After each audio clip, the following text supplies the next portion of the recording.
secara hipotesa Pak, secara hipotesa crown snap ini belum ada dia satu pasti penyebab utamanya, satu yang pasti penyebab utamanya itu apa kan gitu kan.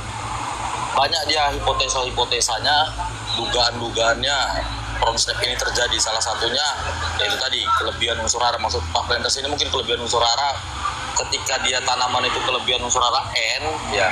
Jadi salah satu hipotesanya ada juga dia Pak. Bilang ketidakseimbangan. Jadi dia ketidakseimbangan Pak Os. Ketidakseimbangan unsur hara ya. Ya salah satunya kelebihan kan gitu kan, atau kekurangan kan bisa kan gitu kan. Jadi kalau misalkan yang saya baca itu pernah ketika dia kelebihan unsur hara nitrogen di dalam satu hamparan itu bisa menyebabkan berat pelepah itu naik kan gitu kan, bisa jadi mengakibatkan sengklek. Atau yang pada umumnya dibahas itu terkait proses snapping ini atau sengklek alami ini terjadi ketika dia awal musim hujan yang sebelumnya musim bulan kering atau bulan cekaman kekeringan ya kan, cekaman kekeringan ini sawit ini. Jadi awal musim hujan itu dia berlebihan menyerap air, mengakibatkan pelepah itu tidak mampu lagi menopang dirinya, maka dia akan sengklek alami. Itu salah satu hipotesanya juga. Terus kita lihat lagi kalau misalkan dia di areal land application atau LA itu biasanya juga akan mengalami crown snapping. Nah itu tadi salah satunya ketika dia kelebihan ketidakseimbangan unsur hara, itu tadi faktor-faktor yang mempengaruhinya. Itu kan Pak Planters? Atau bisa dijelaskan kembali Pak Planters? Jadi ya benar, kalau crown snapping itu kan ada faktor penyebab, tapi gejalanya dari faktor-faktor itu berbeda-beda semuanya itu. Nah contoh kita ambil dari kekeringan.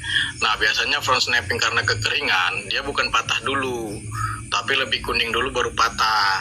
Nah itu ada indikasi Mg-nya yang masih defisiensi. Itu satu. Kalau kelebihan bukan berarti dia karena terendam terlalu lama, itu beda case lagi ya. Jadi kelebihan air itu pada saat ya peralihan musim tadi, awalnya musim kemarau terus peralihan musim ke musim hujan itu sangat drastis, curah hujannya naik melebihi dari ambang batas 114 CH per bulan kan. Nah itu udah lebih lah 200 sep air untuk 200 penyimpanan air kan, bicara water deficit ataupun rainfall tadi. Nah itu juga berpengaruh tuh, karena dia sangat banyak kali menyerap unsur hara.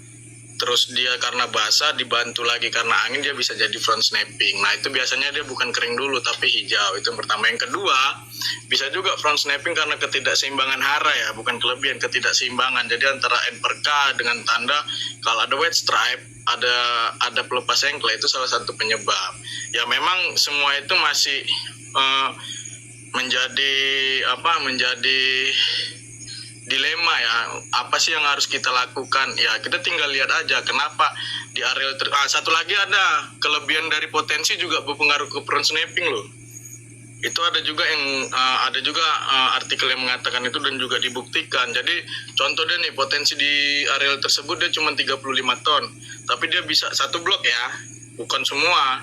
Nah di blok itu kan, tapi dia bisa 37, 38. Itu salah satu bisa penyebab dari crown snapping. Nah itu ada empat faktor. Nah tinggal kita lihat lagi karena apa dia crown snapping. Kalau dia kekeringan air kan kita bisa lihat. Kalau kelebihan ataupun peralihan musim kita juga bisa lihat. Itu di luar HPT juga crown snapping, karena HPT ada juga kan. Karena Ganoderma pun crown snapping juga. Jadi ya gejala-gejalanya bisa kita lihat langsung dari lapangan. Makanya untuk mengidentifikasi pokok itu apa faktor penyebabnya harus lihat ke lapangan. Kriteria gejala-gejala yang muncul juga menyesuaikan dengan faktor penyebab. Kalaupun nggak ketemu, kita bisa ambil racisnya juga untuk dianalisa daun, racisnya kita lihat. Nah itu bisa juga salah satu membantu untuk mengidentifikasi kenapa sih pokok ini seperti ini ataupun mengeluarkan gejala crown snapping. Oke.